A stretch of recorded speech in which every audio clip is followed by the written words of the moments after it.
These Boston Bruins just can't hang with the NHL's best teams this season.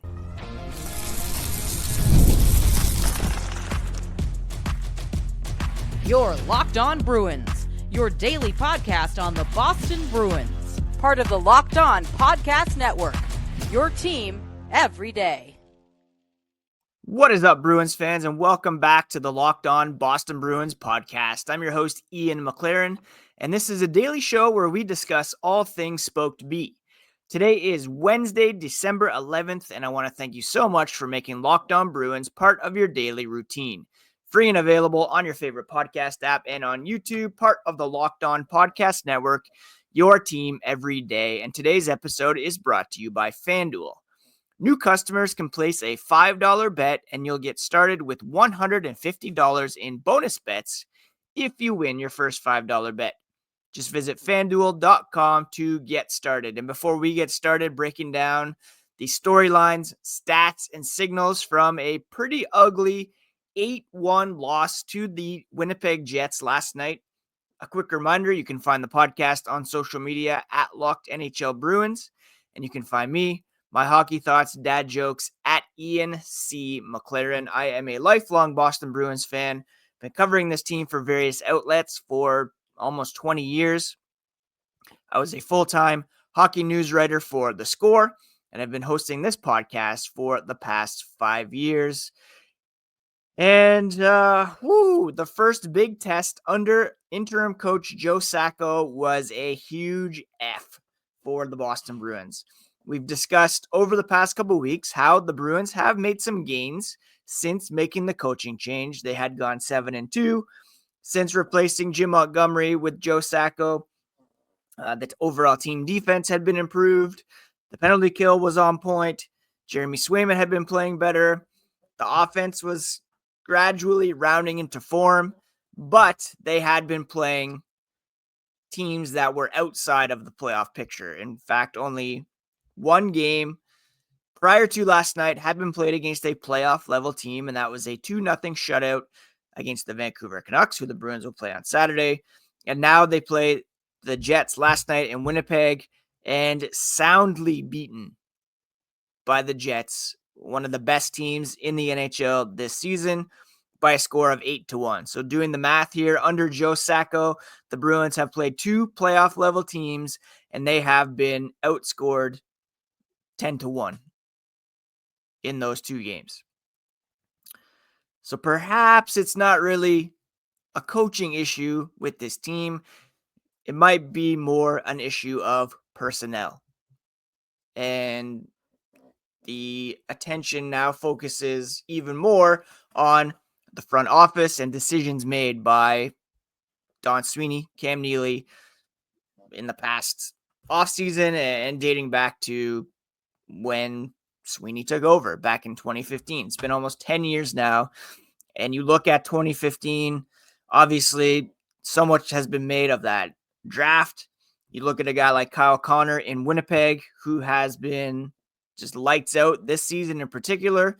You look at Jake DeBrusk, who the Bruins had drafted that year, who has more goals this season than anybody on the Boston Bruins.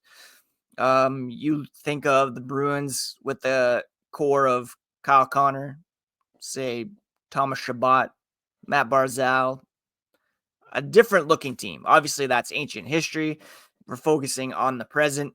And why did the Bruins lose so bad last night? Well, the captain had an interesting theory saying that the Bruins have been sloppy in practice lately.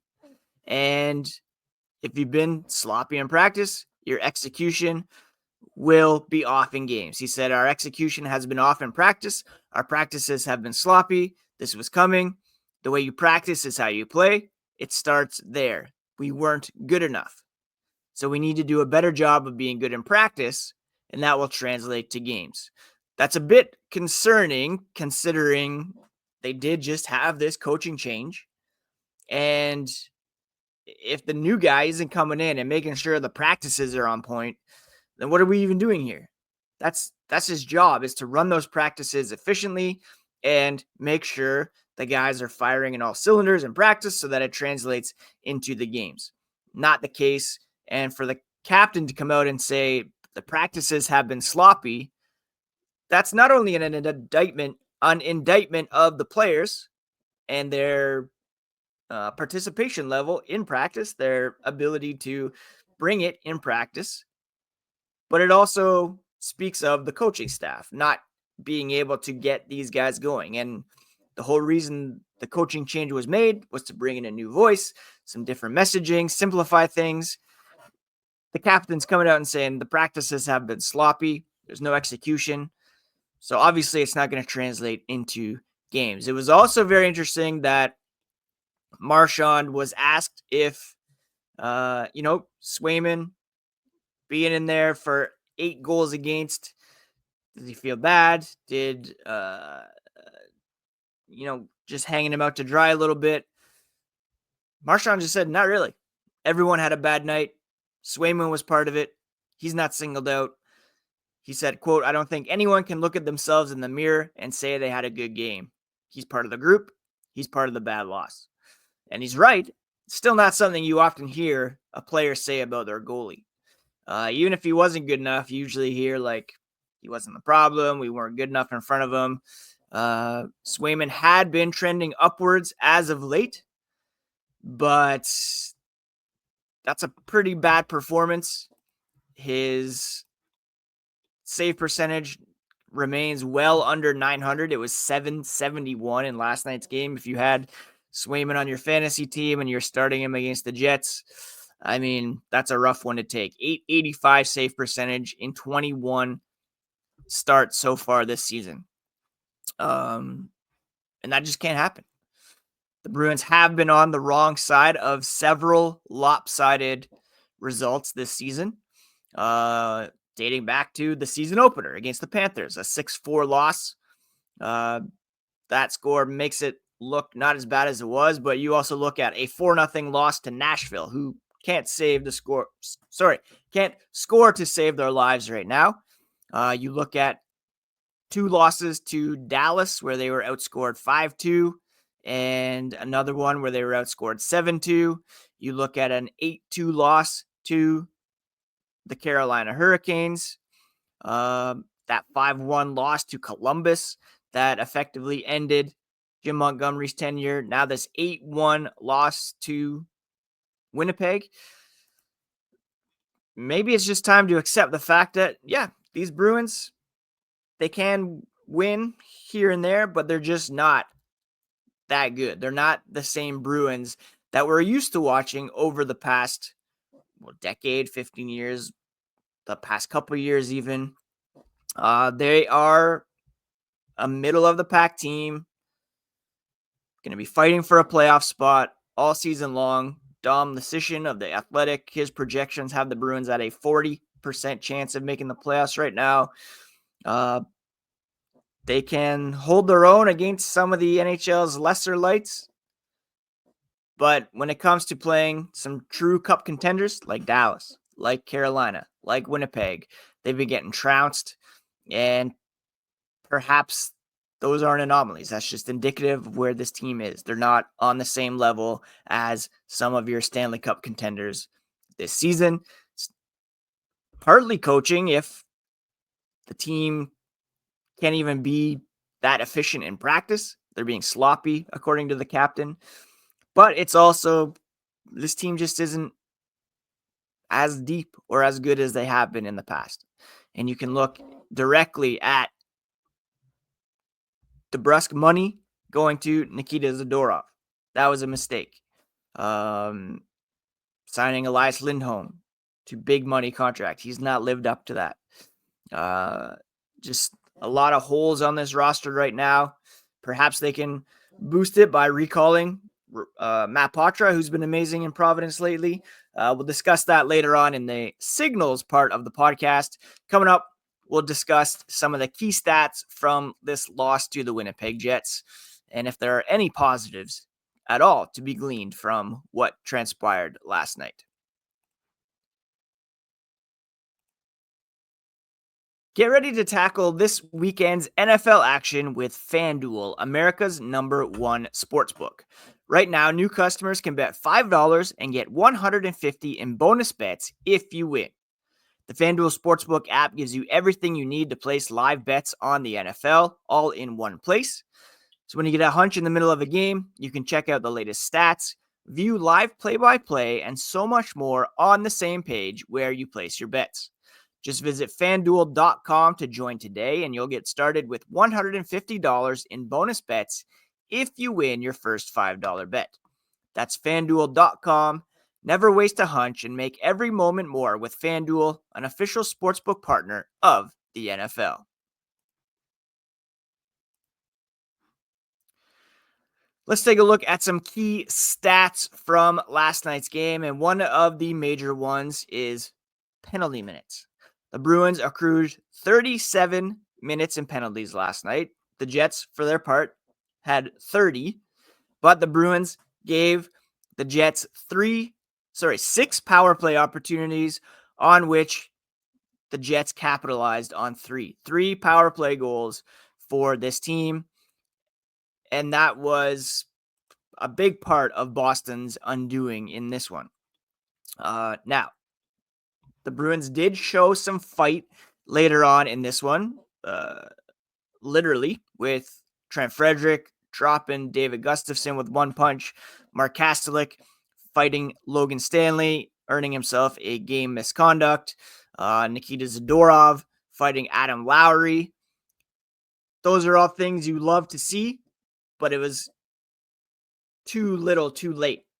The Bruins gave up too much early on and didn't show enough fight in the categories that actually matter when it comes to winning hockey games. You had Trent Frederick taking an interference penalty 25 seconds into this game, a Brandon Carlo double minor for high sticking later on in the first period, which gave the Jets their first power play goal of the night. You had Mark Scheifele later scoring on the power play, as well as Alex Iafallo. David Pastrnak taking a pretty bogus high-sticking penalty. Charlie McAvoy, 2 penalties in the third period. A legal check to the head and interference. These are things that just can't continue to happen. And while the Bruins had played a bit more disciplined under Sacco, they're still far and away the most penalized team in the NHL this season. When you look at penalties taken per 60, Bruins leading 4.68 penalties taken per 60. They have taken a league high 142 penalties. That's 16 more than the next highest team, which is the Florida Panthers. Now the Bruins have drawn 145 penalties, which is also the highest in the league. But when it comes to penalty minutes, 348 total, 11 minutes and 36 seconds of penalties per game. So when it comes to, not being able to stay out of the box, the Bruins have a real problem. Now, again, the net penalties taken is pretty even. It's 3 because they've drawn a bunch. But the fact is they're not able to score much on the power play. They did get 1 power play goal last night. That was from David Pastrnak, his 10th of the season, which was great to see. But again, at that point, it was 3-1. They could have tried to mount a comeback, but they gave up 5 goals in the third period. And it was just over from there, obviously. Now, in the third period, it's noteworthy that the Bruins at 5-on-5 out-attempted the Jets, and the shots were 8-8 in all situations, though the Jets had the advantage because the Bruins just were not able to stay out of the box. They had the Jets had 35 shots, only 24 for the Bruins. That reverses a recent trend where the Bruins were out shooting the opposition. The Bruins did have more attempts, but again, 9 fewer shots. They did have some high danger chance advantage in this one, 15 compared to 11 for the Jets. And expected goals in this one were actually quite even, almost dead even, actually. 3.75 for the Bruins, 3.74 for the Jets. But obviously quite lopsided here, as the score was 8-1. And that speaks to Connor Hellebuck standing strong, making some big saves for the Jets, and Jeremy Swayman being kind of leaky in this one. And again, Brad Marchand didn't really come to his defense. Everyone had a bad night. He was part of it. He's not singled out. Nobody can look at themselves in the mirror and say they had a good game. Swayman's part of the group. He's part of the bad loss. It's a big step back for Swayman. And according to Scott McLaughlin of WEEI, he now ranks dead last in the NHL in goals saved above expected. So there's this is what's expected based on who he is, allowing much more than is expected. And it opens the door for Korpisalo to perhaps take a couple more starts. He's 5-1-1 with a .927 save percentage in his last 8 games. Hasn't played in more than a week, so I wouldn't be surprised if he's in net coming up here for the Bruins as they take on the Kraken. But the big stats in this one, of course, so many penalty minutes. The penalty kill, which had been going at above 90% rate, 50% last night. The Jets are just so talented, so loaded, and the Bruins just did not get the saves. They did not stay disciplined and just show that they are not one of the better teams in the NHL. When you stack up against a team like the Jets, who are legitimate Stanley Cup contenders, it's just not going to cut it, this kind of effort. And you look at this roster as constructed, it's just not built to hang with these teams. It's just they don't have the depth to hang with the best teams in the NHL right now. That's just a fact. And we will discuss some more signals and trends from this game and looking ahead here as the podcast continues.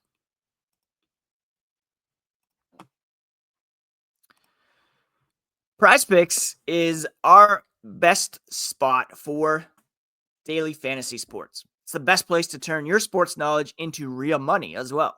Whether it's hockey, football, or any of your favorite sports, PrizePicks makes it easy to get in on the action.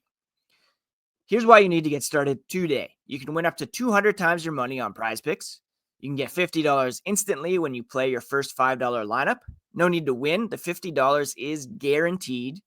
And PrizePicks also offers fun weekly promotions like Taco Tuesday, where select player projections are discounted up to 25%.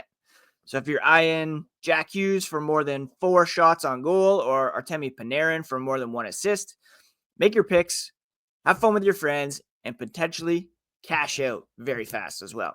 Download the app today and use code LOCKEDONNHL to get $50 instantly after you play your first $5 lineup. That's right, $50 instantly at PrizePicks. Run your game.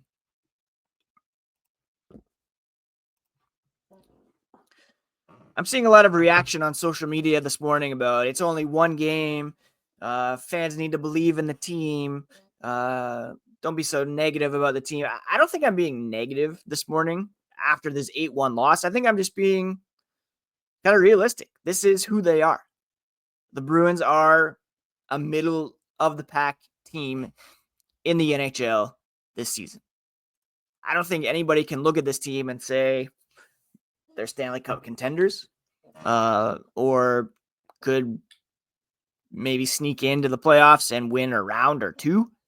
Right now, the Bruins still do sit third in the Atlantic, but they're only 3 points up on Tampa, who also lost last night to the Edmonton Oilers.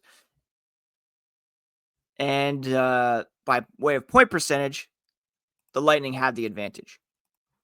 If you look at total points in the Eastern Conference, the Bruins are currently 6th, but they're down to 7th when it comes to point percentage at .550, just slightly above the New York Rangers and not too far ahead of the Philadelphia Flyers, who won again last night. The Bruins had improved their goal differential to minus 12 after coming out minus 21 in the Jim Montgomery era of the season. After last night's loss, they're back down to minus 19, which is third worst in the Eastern Conference. And if you look at the NHL as a whole, it is 6th worst, tied for 6th worst. Tied for 5th worst, I should say. Only the Pittsburgh Penguins at minus 30, the Nashville Predators at minus 28, the San Jose Sharks minus 27, and the Montreal Canadiens at minus 22. Only those 4 teams have worse goal differentials than the Bruins, who are now level with the Chicago Blackhawks.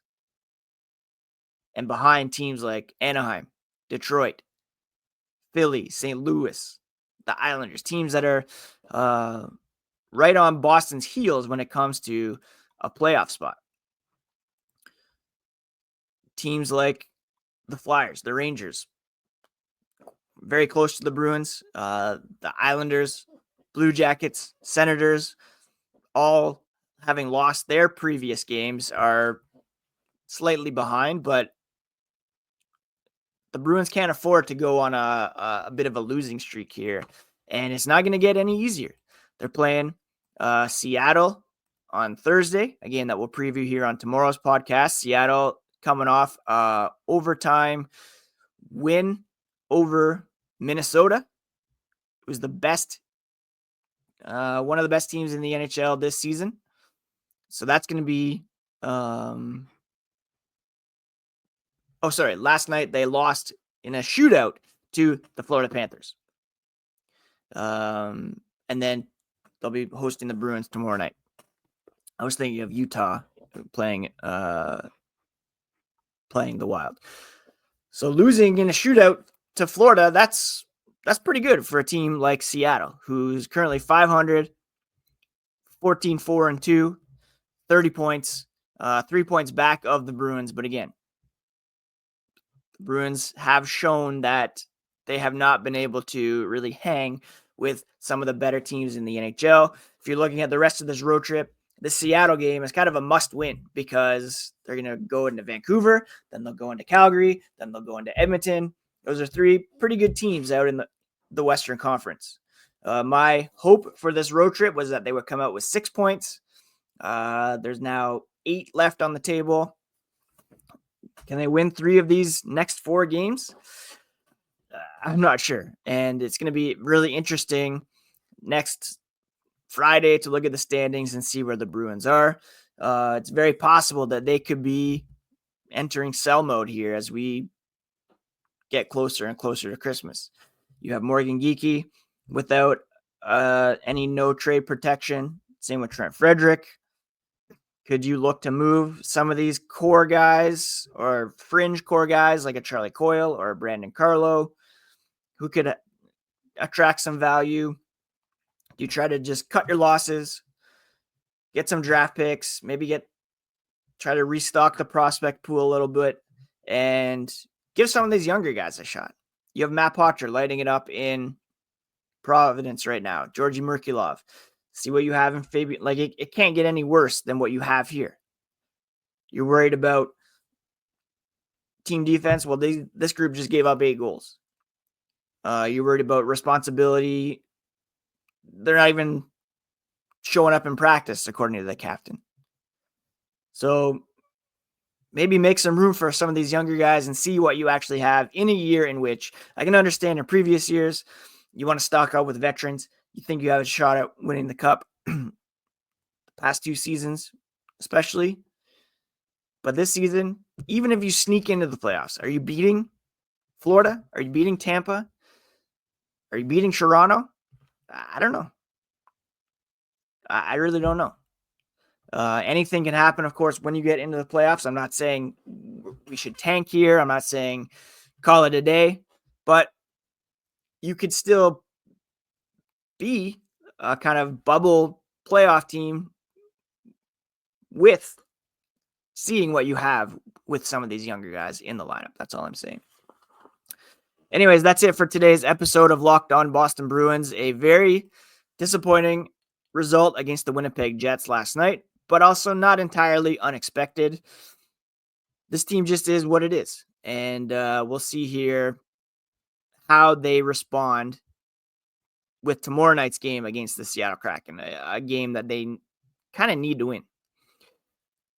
So yeah, thank you so much for taking the time to listen to the podcast today. Please do subscribe on your favorite podcast app or on YouTube if you have not already.